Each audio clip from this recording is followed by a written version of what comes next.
Tu sais pas quoi? Hein? Il y a Catherine Deneuve, Jane Birkin, Julie Zenati, Alain Delon, Michel Thor et Sharon Stone qui ont fait un AVC. C'est le début d'une blague? Bah non. Et Emilia Clarke, elle en a carrément fait 2. C'est la femme de Clark Kent? Mais non, c'est la mère des dragons dans le Seigneur des Anneaux, là. Mais qu'est-ce qui s'est passé? Il y a eu une hécatombe? Mais je sais pas. Pas les griffes! Mais alors, elles sont toutes mortes? Mais c'est ça le plus chelou. Non. Salut à tous, bienvenue dans la coloc. Ça, c'est Lucie. Ça, c'est Tom. Et ça, c'est moi.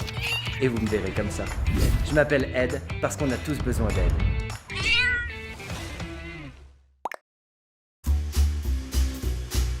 Ben oui, mes petits chatons, on ne meurt pas tout le temps d'un AVC, et même, on y survit 75% du temps.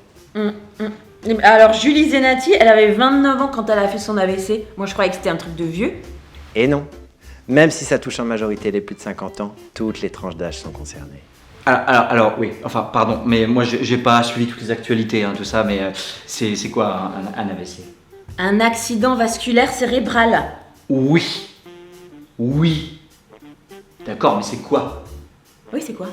L'AVC, c'est l'apparition soudaine de troubles neurologiques en rapport avec une lésion cérébrale de cause vasculaire. La cause d'un AVC peut être ischémique, c'est-à-dire que le sang n'arrive plus jusqu'au cerveau, ou hémorragique, c'est-à-dire qu'il y arrive de trop. Ah oui, ça doit être flippant. Surtout si ça peut revenir. Et oui, en effet, les deux préoccupations constantes et angoissantes des personnes qui ont été touchées par un AVC, c'est la récupération et la récidive. Donc, ça peut revenir. Environ 4 personnes sur 10 récidivent dans les 5 ans. Mais il y a forcément quelque chose à faire, non? Tout un programme. Il est prouvé que les 3 premiers mois sont d'une importance capitale dans la phase de rémission. Il faut donc se mobiliser dès la sortie de l'hôpital. Allez, balance le programme, coach félin.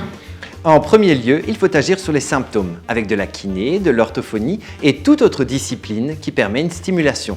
Ensuite, limiter le stress, les angoisses, la fatigue et les troubles du sommeil générés par la maladie. Oui, bon, alors ça, c'est plus facile à faire qu'à dire. Et c'est pour ça qu'on peut trouver de l'aide auprès de psychothérapeutes, neuropsychologues ou ergothérapeutes.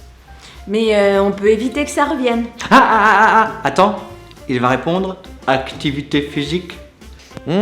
Pour une bonne récupération et pour éviter la récidive, voire carrément éviter l'AVC, on va revisiter son hygiène de vie.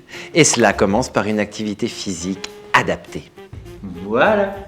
Il faut privilégier les aliments qui permettent une reconstruction des connexions neuronales, comme les graines de lin, les myrtilles, les grenades, les tomates et toute une liste de trucs trop bons. Et c'est quoi les trucs pas trop bons? Il faudra complètement limiter la consommation de graisses saturées et de sucre, car ils limitent la neuroplasticité et encouragent à la prise de poids, elle-même facteur d'AVC. Les facteurs d'AVC, c'est un peu les livreurs de maladies. Et mais on garde pas un petit peu des séquelles d'un AVC?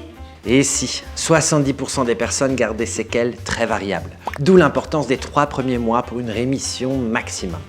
Oui, mais du coup, si c'est des séquelles un peu plus lourdes. Parfois, on perd en autonomie. L'aménagement du domicile est alors nécessaire pour pouvoir continuer à vivre chez soi. Vous pouvez aller voir les épisodes 14 et 15 à propos de ça. Pour des séquelles importantes, il est primordial de faire appel à une prise en charge spécifique à domicile, comme des soins infirmiers par exemple. Et les gens qui vont à travail, comment ils font après? C'est vrai, un quart des AVC intervient avant l'âge de 60 ans. T'as vu? On dirait que j'ai presque révisé. La reprise du travail peut susciter un aménagement du temps et du poste, et parfois même une réorientation professionnelle. Mais dis donc, mon chat, et tous les gens qui n'ont pas un chat savant à la maison, comment ils font pour savoir ce qu'il y a à faire? Pour reprendre une vie sereine après un AVC, n'hésite pas à télécharger les liens en description de la vidéo. Et si toi aussi tu veux être bien dans ton corps, bien chez toi et bien sur ta planète, abonne-toi parce que t'as vu, on a tous besoin d'aide.